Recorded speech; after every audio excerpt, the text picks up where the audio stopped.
Thanks for listening to the Farmers Weekly podcast. Do remember you can subscribe to Farmers Weekly magazine and get all the latest news, views and market prices by visiting fwi.co.uk.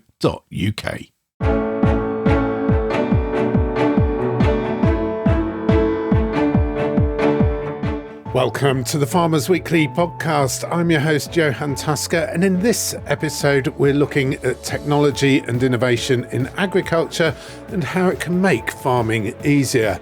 That means working smarter rather than harder, freeing up time and improving productivity, and ultimately improving profits too. We're here at the AgriTechE Annual REAP Conference, a one-day showcase bringing farmers and innovators together here at Newmarket Racecourse in Suffolk. We'll be talking to agri-tech entrepreneurs and startups, seeing what they have to offer, and we'll be chatting to farmers and finding out what would make their lives easier too. We'll also be talking to some big names as well, including John Deere and Bayer. And we've even got somebody lined up from Silicon Valley in California. First, though, I'm here with AgriTechE Director Belinda Clark. Belinda, what exactly is AgriTechE all about? So AgriTechE is an independent, not-for-profit membership organisation, and we've built this community or innovation ecosystem, as we call it, that comprises farmers and growers at its heart, surrounded by tech developers, researchers, and technical and commercial service providers, vets, agronomists, land agents, ag business consultants.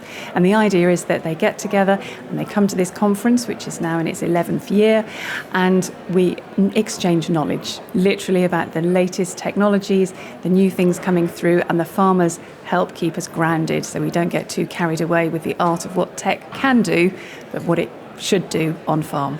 And it's very much about being on farm and the benefits it can bring in terms of, well, productivity, the environment, finance and profitability. Absolutely. I mean, when I first started this organisation, I thought rather naively that we put the farmers and the innovators together and magic happens.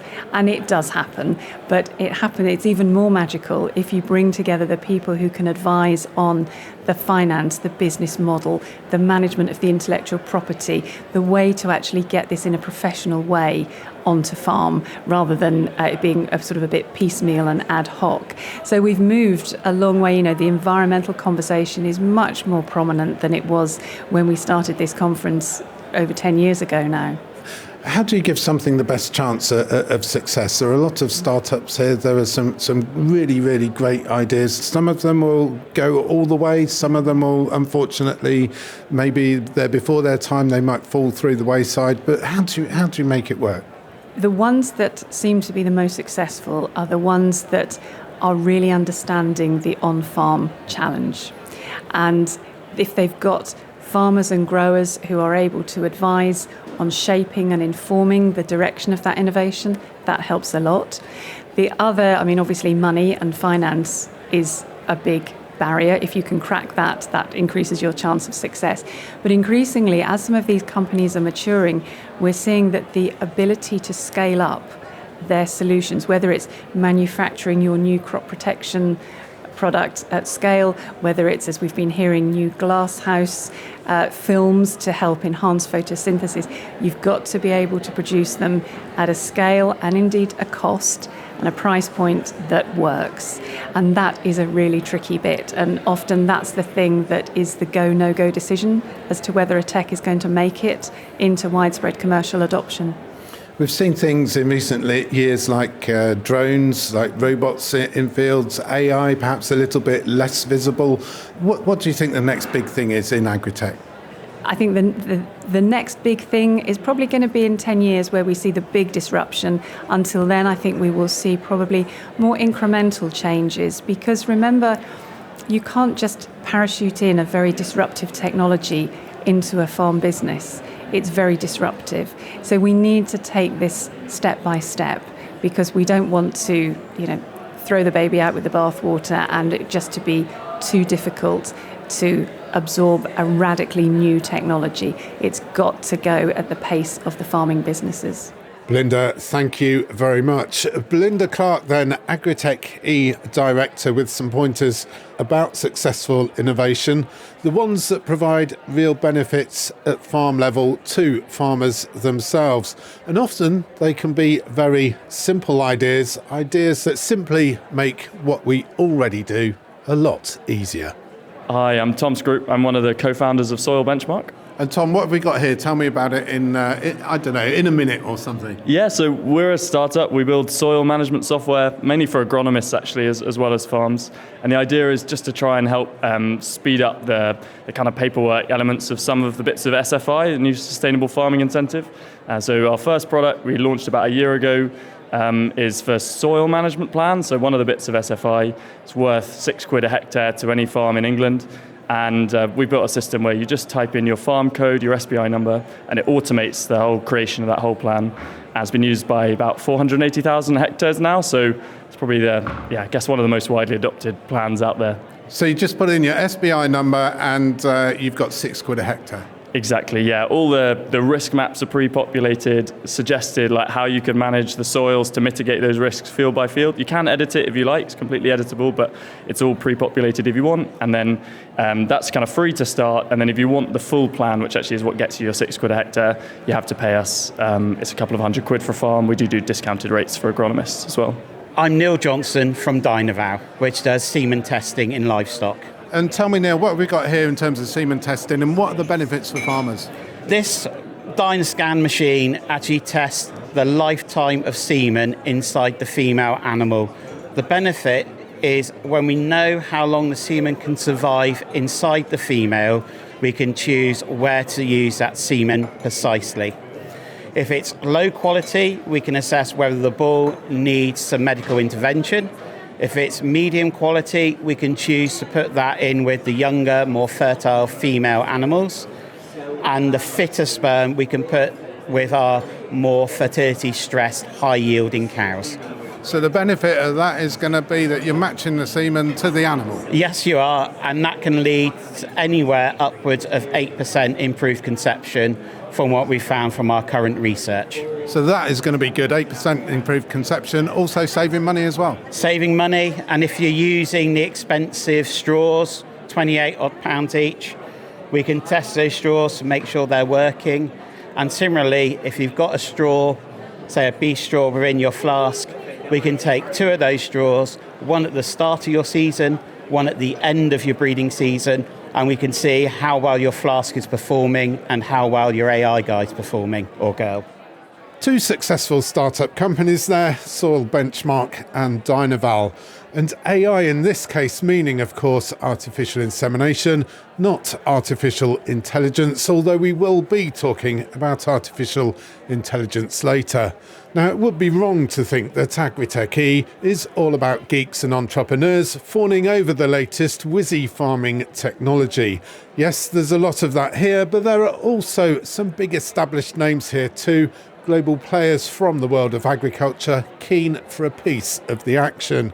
And we're joined by 2 of them, Phil Taylor from Bayer Crop Science based in St. Louis, Missouri, and Mark James from machinery giant John Deere based here in the UK in Nottinghamshire. Phil, you're Open Innovation Lead for Research and Development R&D at Bayer, and that means working more closely with growers than ever before when it comes to agri-tech. Yeah, I think so. I mean, through the lens of regenerative ag, we know that working more closely with our pharma customers and understanding their pain points, but also the value opportunities for them is really important. And that means partnerships. This is not just about selling seed and ag chems to growers. No, it's really about creating that more holistic offering that integrates both what seed they use, what crop protection products, what data science products to help them make decisions through the growing season, and really creating it in a sort of a cohesive package for them.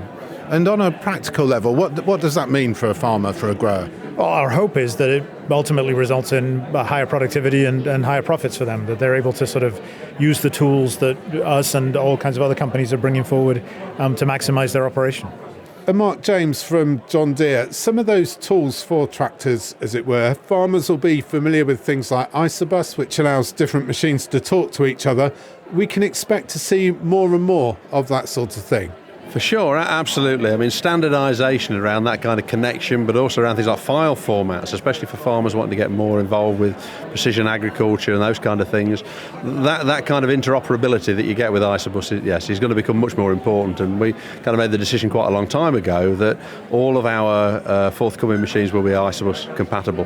That does create some challenges when you're pushing at the kind of the ragged edge of technology a little bit sometimes, because the technology doesn't necessarily keep up with the with those new developments, but over time, then that all gets rolled into the latest standards, and we update them accordingly. So yeah, standardisation, and Isobus is probably the best example of that. Yeah.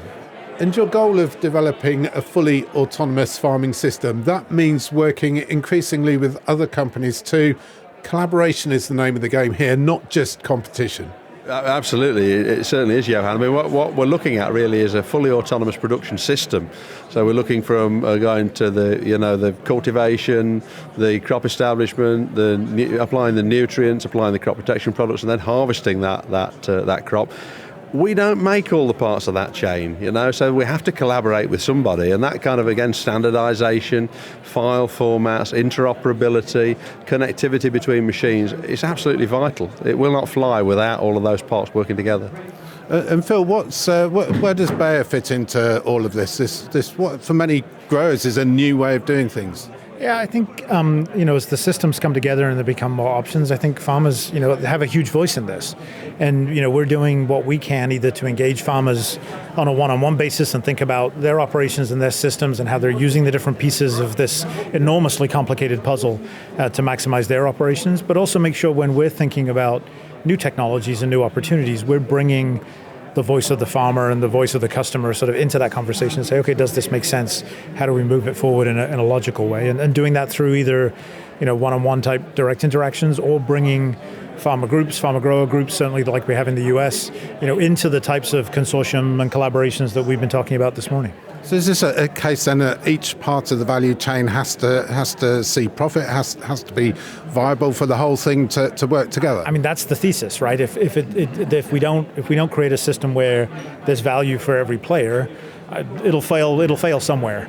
But it really has to start with it's one thing to, I guess we're trying to reverse engineer it, I suppose, and start with the farmer and work backwards from there. And farmers can be confident that that's going to work. I mean, you're both big global players. Farmers, by their nature, I guess, are small, often family-run businesses. The two things can work together. I certainly hope so, because we have a lot to accomplish in agriculture in the next 20 years with the number of people on the planet that we're going to be facing, and climate change.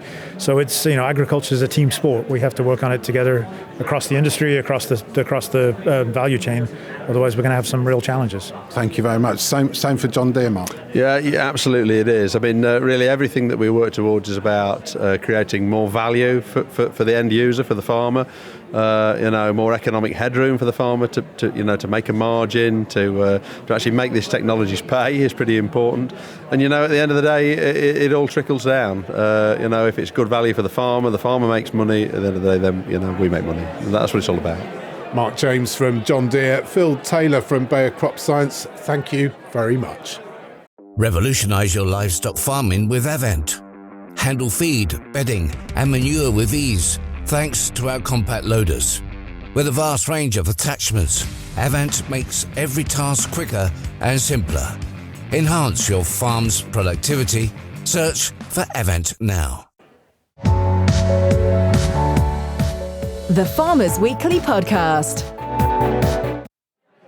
You're listening to the Farmers Weekly Podcast, coming to you from the AgriTechE conference here at Newmarket Racecourse in Suffolk. What better place to hear that agriculture is a team sport than the home of racing? We've heard from big tech and we've heard from some small and successful startups. We're joined now, though, by two farmers who are regulars, if you like, at the annual AgriTechE showcase. Beef farmer Helen Reeve from Waveney Dexter Beef and potato grower Nick Shepherd from Upton Suffolk Farms near Bury St Edmunds. Helen, you've been coming to these AgriTechE events for a number of years now. Yeah, and I think it's really good just to keep your finger on the pulse as to what is going on and potential innovations that are coming through into the industry. And what do you farm back home? Obviously beef, but tell me a little bit about the enterprise. and I don't like to use the phrase, but it started as a hobby when I was 14 years of age. I've been a cow fan all my life, and my parents wanted to put me off the farming industry as much as they could. So they realised by this point in time that it wasn't a fad I was going to grow out of. So to try and encourage me a bit more, they bought me a cow, and that's where it all started. They bought me a Dexter heifer at the age of 14, and now fast forward 6 years ago, I've now got just under 60 head of cattle altogether. So rear all the females for breeding, all the heifers, and all the males are put into beef production, and I sell them all either at the farm gate through direct sales or farmers markets and clubs and talks, things like that. So sort of direct to consumer, a lot of it. Consumer, yeah. Don't have a farm shop of my own, so I have to market it all myself. And what does the REAP conference give you? Well, it just gives me the chance to speak to like-minded people and people that I potentially wouldn't get the chance to speak to.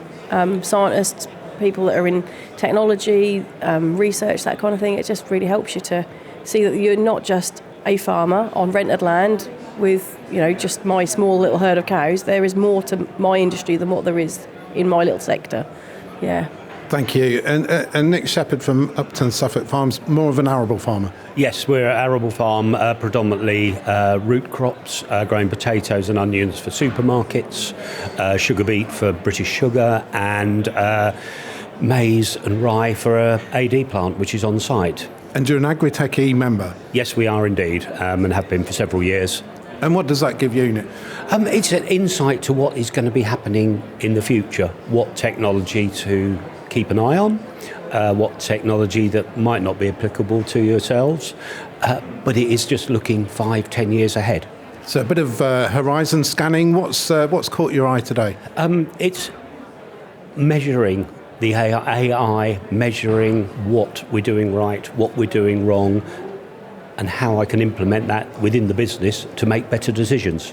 And we were talking earlier about there's a stand here about potatoes measuring disease, subclinical levels of disease. Yes, there was. It's measuring potato blight at subclinical levels, which will be very beneficial because now we only see it when we see potato blight, which in some situations can be too late and can have catastrophic effects on your yield and expense of agrochemical inputs.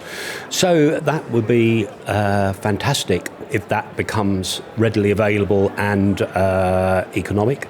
They also can measure tubers below the ground to give you an idea of yield, size variation, which at the moment we do it the good old-fashioned way with a fork, a bucket and some sizing squares.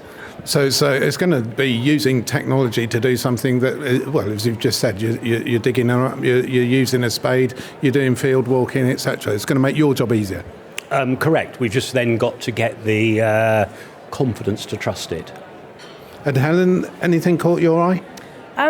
I think it's just quite interesting to hear what else is going on because, like, in terms of AI, I mean, I use a different form of AI on my farm, artificial insemination. So whenever I hear that term, I'm like, oh, wrong one. But there's a lot out there. There's a lot to get your head around as well. And I think you've just said, you've got to be able to trust this technology in order to go forward because it's not going to completely take over our farming world. We've got to learn to use it with what we're already doing to make our lives a little bit easier in some ways and a lot more efficient and productive in other ways. Helen Reeve from Waveney Dexter Beef and Nick Shepherd from Upton Suffolk Farms, thank you very much. Thank you. And just around the corner from where we've been talking to Helen and Nick is another Nick Evans, Chief Executive of UPP, who's doing really interesting and innovative things, dare I say, with broccoli. Nick, tell us what you do in no more than 2 minutes. Great. So everyone buys broccoli from their supermarket because it's great and it's fantastic for you. The bit you buy is 6 inches high, the plant's about 2.5 to 3 foot. What we do is we help the farm by automating the harvest of something that's currently manual. And we take away many of his or her problems in terms of it's the main cost driver for that plant.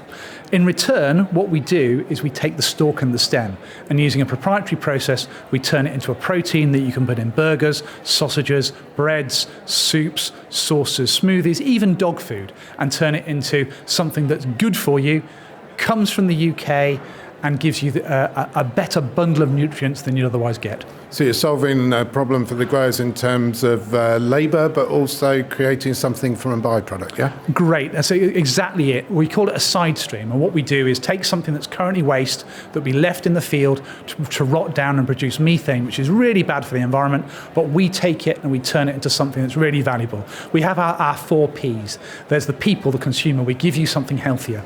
There's the planet, we remove the CO2, we reduce the cost of bringing in soy from Brazil and places like that.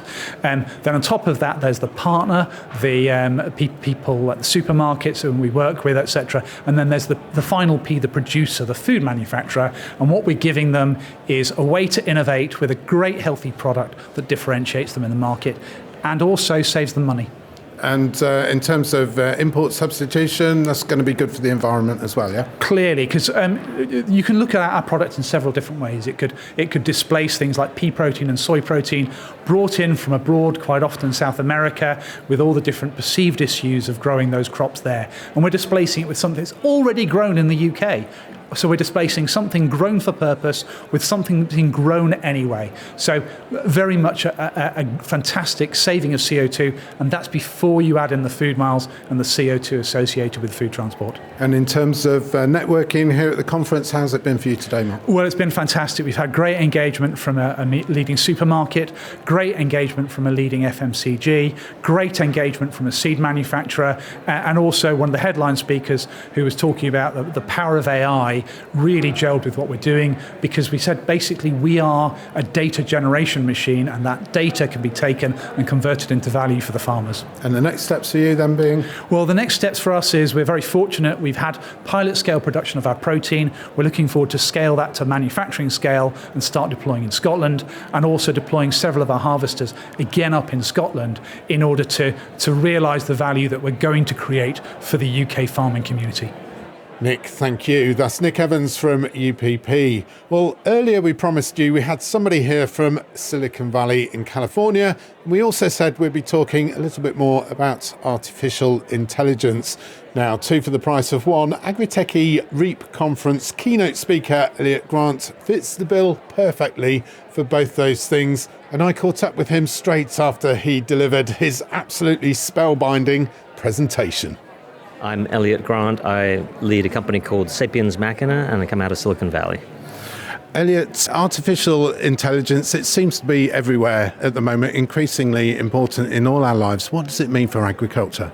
So you're quite right. Artificial intelligence is a general purpose technology, which means it will have impact on many, many parts of agriculture, from seed breeding through growing, harvesting, decision making. And over the next few years, I think we'll see it everywhere in farming. The examples that you gave earlier today, you were saying that initially it's about substituting things that farmers already do. And I guess for most of the listeners to the Farmers Weekly podcast, they'll be familiar with things like robots in fields doing field work, but it's got much, much more to offer than just that.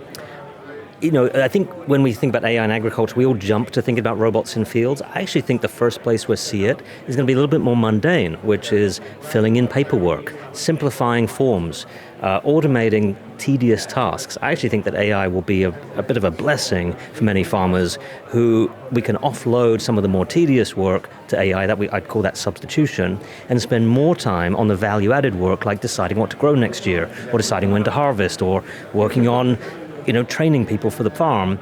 And it will take several years before we see more of the sort of quote-unquote robotic farming or autonomous farming. I do believe it's coming, but it's not the first place you'll see AI. So it's got music to the ears and to farmers who, I guess the world over, absolutely detest office work, detest paperwork. They'd rather be out there in the field growing food, producing food.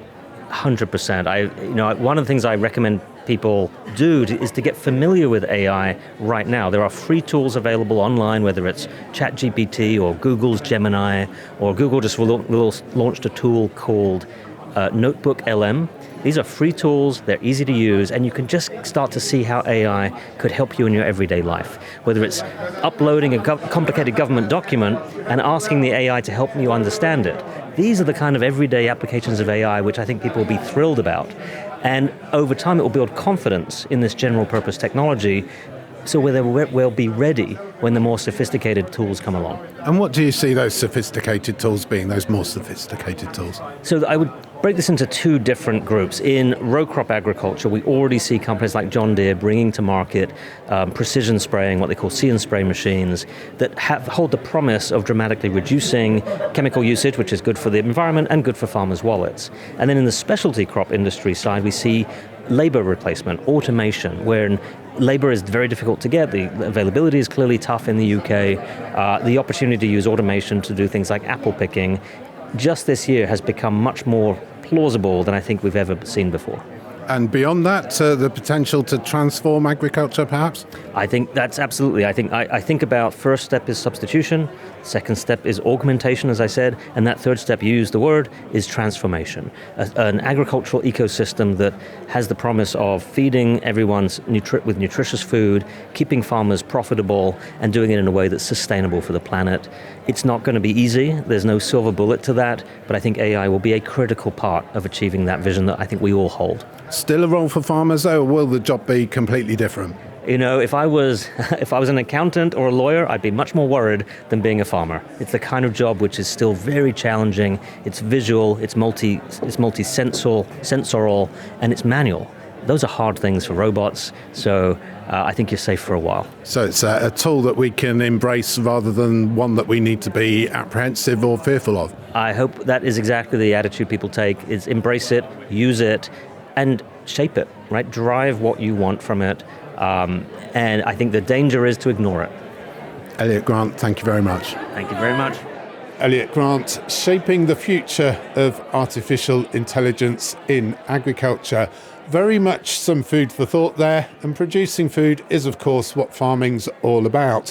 One of the most popular stands here at AgriTechE hasn't been so much about food as about coffee, or at least something very much like coffee. Anna-Sophie Deitchen, co-founder of Morrow, has been doing a roaring trade, or at least generating lots of interest by serving free drinks to conference delegates. It is, if you like, a taste of the future, or at least what the future could taste like. Anna-Sophie, it looks like coffee, it smells like coffee, it even tastes like coffee, but what exactly is it? So we are creating coffee without the coffee beans. We're using upcycled ingredients, so fruit pips and peels. And we're also looking at side streams from manufacturing industries like the malting industry. But also a large part of our ingredients are locally grown crops and plants. So specifically looking at pulse and grain crops, everything from green lentils all the way to barley. So we know in this country we have oat milk, which is an alternative dairy product, but this is an alternative coffee product. Exactly, yeah. So our aim is very much to replicate the flavour and aroma that we all love in coffee. Obviously, every coffee, again, tastes and smells differently depending on how you brew it and how you consume it. But to find a kind of a basic coffee profile for us is really important, because coffee as a crop itself is not very climate resilient. There's essentially supply going down massively while demand is growing. And we thought it would be a great opportunity to make something that can be grown and supplied specifically here from the UK. So you're looking at UK grown crops, things like barley, for example, that's then roasted, and by blending these different seeds, these different pulses and peels, you can recreate that coffee taste. I have to say, you've done a really, really good job. Thank you. Exactly. So we're obviously looking at all the alternative ingredients. We've analysed those through quite technical flavour chemistry approaches, and we essentially have a flavour profile for each of them. And by undergoing certain biotransformation processes like roasting, like malting, also looking at fermentation, natural fermentation, all of these ingredients take on various different flavour profiles and notes. And then we essentially layer them on top of one another in simple terms and create the ultimate flavour profile of coffee. And have you had much interest here today? Yes. we ran out of cups and hot water that we had to bring ourselves. So no, it was really great speaking with everyone. Getting everyone's first reaction is always an amazing moment, whether that's good or bad.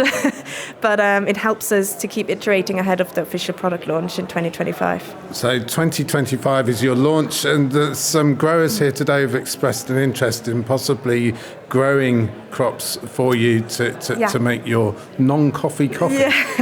Yeah, I think that was great, because that's something actually that so far that was a challenge, something that we struggled a little bit connecting with really the people on the field. There's a lot of companies, obviously you can speak to suppliers, but they're not the ones working on the field being able to tell us about the challenges and opportunities of the ingredients that we'd need. So it was great to see the interest today. Yeah, really great. Anna Sophie Deachin, co-founder of Morrow Coffee, thank you very much. We'll certainly drink to that, but that's it for this episode of the Farmers Weekly podcast, coming to you from the AgriTechE annual conference, the REAP conference, here at Newmarket Racecourse in Suffolk, England. We hope you've enjoyed the listen, and indeed, if you have done, please do leave us a 5-star review.